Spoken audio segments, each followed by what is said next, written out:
আসসালামু আলাইকুম রহমতুল্লাহ। আমি ইঞ্জিনিয়ার মোহাম্মদ রুহুল আমিন, চেয়ারম্যান বাংলাদেশ কারিগরি শিক্ষা বোর্ড। আমি কিশোর, যুবক এবং অভিভাবকদের বাংলাদেশ কারিগরি শিক্ষা বোর্ডের পক্ষ থেকে শুভেচ্ছা, অভিনন্দন ও কৃতজ্ঞতা জানাচ্ছি। আপনারা জানেন যে একটি দেশের উন্নয়ন অগ্রগতিতে কারিগরি বৃত্তিমূলক শিক্ষা ও প্রশিক্ষণের কোনো বিকল্প নেই। বাংলাদেশ কারিগরি শিক্ষা বোর্ড সেই লক্ষ্যেই কারিগরি বৃত্তিমূলক শিক্ষা ও প্রশিক্ষণের যাবতীয় কর্মকাণ্ড পরিচালনা করে থাকে। আমাদের বোর্ডে মূলত 4 বছর মেয়াদী ডিপ্লোমা ইন ইঞ্জিনিয়ারিং এবং টেক্সটাইল ইঞ্জিনিয়ারিং, এগ্রিকালচার, ফিশারিজ এবং ফরেস্ট্রি, সেই সাথে ট্যুরিজম অ্যান্ড হসপিটালিটি 4 বছর মেয়াদী ডিপ্লোমা কোর্স পরিচালিত করে থাকে, যার মাধ্যমে আমাদের যুবক শক্তি দক্ষ ও যোগ্য হয়ে তোলে এবং তারা সরকারি ক্ষেত্রে 10ম গ্রেড এবং বেসরকারি ক্ষেত্রে দেশে বিদেশে সম্মানজনক কার্যের সাথে সম্পৃক্ত হয় এবং তারা নিজেরা সেলফ এমপ্লয়মেন্ট, সেই সাথে তারা দক্ষ হয়ে উচ্চশিক্ষা এবং সরকারি বেসরকারি পর্যায়ে চাকরি পায়। এই চাকরি দেশে এবং বিদেশে উভয় ক্ষেত্রে হতে পারে। এছাড়াও আমাদের 2 বছর মেয়াদী এইচএসসি ভোকেশনাল, এইচএসসি বিএমটি এবং ডিপ্লোমা ইন কমার্স কোর্স রয়েছে, যার মাধ্যমে তারা এসএসসি পাশের পরে ভর্তি হতে পারে। ডিপ্লোমা ইন ইঞ্জিনিয়ারিং এবং এই 3 ধরনের কোর্সেই মূলত এসএসসি পাশের পরে ভর্তি হওয়ার সুযোগ রয়েছে। এই কোর্সগুলো সম্পাদন করলে তারা আসলে নিজেকে সমৃদ্ধ করতে পারে, নিজের পরিবারের এবং সমাজের উন্নয়নের ক্ষেত্রে তারা বিশেষ ভূমিকা রাখতে পারে। এছাড়াও আমাদের 2 বছরের মধ্যে এসএসসি ভোকেশনাল এবং দাখিল ভোকেশনাল কোর্স রয়েছে। এই কোর্সগুলোর মাধ্যমে তারা এসএসসি পাশের পরে যেমনটি উচ্চশিক্ষা, ডিপ্লোমা ইঞ্জিনিয়ারিং এবং দক্ষ হাতে কিছু করার সক্ষমতা অর্জন করে, সেই সাথে আমাদের এখানে 3 মাস, 6 মাস এবং 1 বছর মেয়াদী বিভিন্ন ধরনের শর্ট কোর্স ও সার্টিফিকেট কোর্স রয়েছে, অ্যাডভান্স সার্টিফিকেট কোর্স রয়েছে। এগুলোতে 8ম শ্রেণী পাশ করে, এসএসসি পাশ করে, এইচএসসি পাশ করে, এমনকি স্নাতক ডিগ্রি অর্জন করার পরে ভর্তি হতে পারে, যার মাধ্যমে তাদের কর্মের সুযোগ সৃষ্টি হয় এবং স্বনির্ভর হয়ে সেলফ এমপ্লয়মেন্ট তৈরি করার সুযোগ পায়। সঙ্গত কারণেই একটি দেশের উন্নয়নের অগ্রগতিতে কারিগরি বৃত্তিমূলক শিক্ষার কোনো বিকল্প নেই।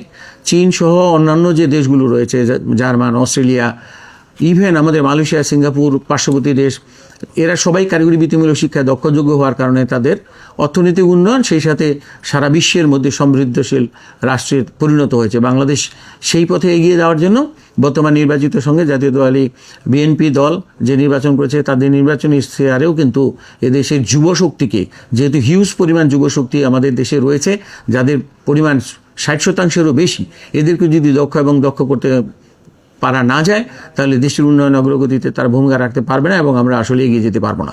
সঙ্গত কারণেই কারিগরি এবং বৃত্তিমূলক শিক্ষা ও প্রশিক্ষণের মাধ্যমে তাদের যোগ্য করে তোলা অত্যন্ত জরুরি। বর্তমান সরকারের যে নির্বাচনী ইশতেহার, সেখানে 41টি প্রসঙ্গের মধ্যে, 41টি ফিল্ডের মধ্যে 29টি কারিগরি বৃত্তিমূলক শিক্ষাকে জোরদার এবং বাস্তবায়ন করার জন্য উদ্যোগ গ্রহণ করে। ইতিমধ্যে সরকারের নির্দেশনা এবং পরিকল্পনা অনুযায়ী 6ষ্ঠ শ্রেণী হতে সবার জন্য কারিগরি শিক্ষা, এই স্লোগান থেকে এই বাস্তবায়ন করা হচ্ছে এবং শিক্ষকদের প্রশিক্ষণ সহ 1 টিচার 1 ট্যাপ, বৃক্ষরোপণ, স্বনির্ভর বাংলাদেশ, খাল খনন ইত্যাদি যে কার্যক্রম গ্রহণ করা হচ্ছে, সকল কার্যক্রমের সাথে আসলে এই কারিগরি বৃত্তিমূলক শিক্ষায় এবং প্রশিক্ষণে দক্ষ জনশক্তি ছাড়া এই কার্যক্রমগুলো বাস্তবায়ন করা সম্ভব নয়। সঙ্গত কারণে যেহেতু বাংলাদেশ কারিগরি শিক্ষা বোর্ড এই সমস্ত কোর্সগুলো পরিচালনা করে থাকে, অ্যাপ্লিকেশন প্রদান করে থাকে, সিলেবাস এবং কারিকুলাম আধুনিকায়ন তথা যুগোপযোগী করার কাজ করে থাকে, পরীক্ষা গ্রহণ করে থাকে, সনদায়নের ব্যবস্থা করে থাকে এবং সেটি মানসম্পন্ন যাতে হয়, তার জন্য সকল ধরনের প্রয়োজনীয় উদ্যম এবং কার্যক্রম গ্রহণ করা হয় এবং প্রতিষ্ঠান সুষ্ঠুভাবে পরিচালনার জন্য আমরা এই কাজগুলো করে থাকি। সেই কারণেই দেশের যুবক, কিশোর, তাদেরকে আহ্বান জানাবো যে তোমরা অবশ্যই কারিগরি শিক্ষা, বৃত্তিমূলক শিক্ষা এবং প্রশিক্ষণে অংশগ্রহণ করতে হবে।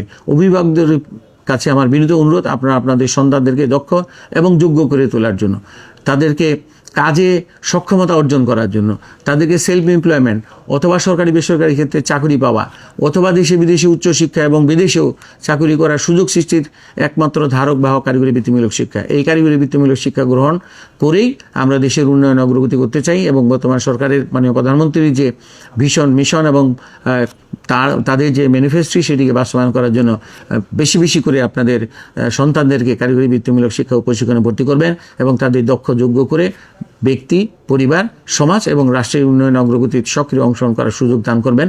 এই আহ্বান আপনাদের কাছে বিনীতভাবে রেখে এবং আমাদের সন্তানদেরকে বেশি বেশি করে আপনারা ভর্তি করার জন্য মোটিভেট করবেন। শিক্ষকদের কাছে আহ্বান থাকবে আপনারা কারিগরি বৃত্তিমূলক শিক্ষার সুফল সম্পর্কে সবাইকে সচেতন করবেন। আমরা বিটিভির পক্ষ থেকে দেশব্যাপী বিভিন্ন ধরনের প্রচারণার যে কার্যক্রম গ্রহণ করছি সেটি একটু খেয়াল করবেন এবং আমাদের ওয়েবসাইট সহ আমরা যে এই ধরনের প্রচারণায় অংশগ্রহণ করছি সেগুলো একটু নিজেরা বেশি বেশি করে জেনে বুঝে আপনাদের সন্তানদেরকে এবং ইয়াং জেনারেশনকে বলবো যে আপনারা নিজেরাই এই শিক্ষা ও প্রশিক্ষণে বেশি বেশি করে অংশগ্রহণ করে নিজেদেরকে যোগ্য করে তুলবেন এবং উন্নয়ন অগ্রগতিতে নিজের হাতকে শক্তিশালী করে আমরা দেশের উন্নয়নে মাননীয় প্রধানমন্ত্রী তারেক জিয়ার নেতৃত্বে যে দেশ সমৃদ্ধ বাংলাদেশ, উন্নত বাংলাদেশ গঠনে যে পরিকল্পনা গ্রহণ করছে সেটি আমরা বাস্তবায়ন করার জন্য সক্রিয় অংশগ্রহণকারী হতে চাই। এই আহ্বান আপনাদেরকে রেখে শেষ করছি। আবারও আপনাদের দোয়া শুভকামনা চাই। আল্লাহ সুবহানাহু ওয়া তাআলা আমাদের এই সৎ এবং নেক ইচ্ছাগুলো পূরণ করার জন্য তৌফিক দান করেন, এই আশাবাদ ব্যক্ত করে আপনাদের মঙ্গল কামনা করে দোয়া চেয়ে সুস্থ স্বাভাবিকভাবে থেকে দেশের উন্নয়ন অগ্রগতিতে আমরা সবাই মিলে যাতে কাজ করতে পারি এই তৌফিক আল্লাহ আমাদের দান করুক। এটি আহ্বান রেখে শেষ করছি। আসসালামু আলাইকুম রহমতুল্লাহ।